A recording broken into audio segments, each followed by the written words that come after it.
A ZANU-PF district chairman was caught red-handed by a crew of journalists gathering people at a deep tank outside Dambara Primary School polling station in Nyazvidzi, where he intimidated and coached them how to vote in today's Gutu East by-elections. Azvipere mushe vabatwa zvekare vakomana vezanu vangada kuita kufananidzwa navakomana veFAS ma2023 elections. Panguva ino vari kuonekwa kunzi vari kuuya vachiintimidata macitizens nekuvakosha kuti munovhota sei.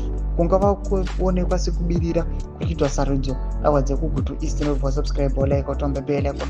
Zvinozobuda pachena kuti ZANU-PF iri kutya and haidi kudyiwa. Panapa Miramasvingo anobuda chete the chairman and his accomplices, name supplied, tried to run away. He then found an unmarked CIO vehicle, arrived within minutes and left without incident.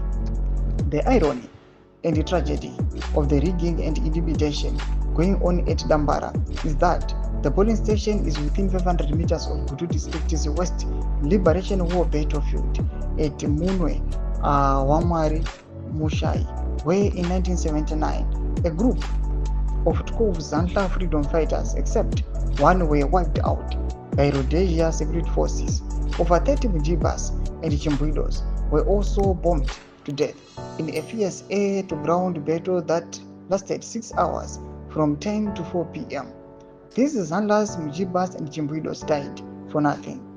The universal suffrage they spilled their blood for is shamefully non-existent.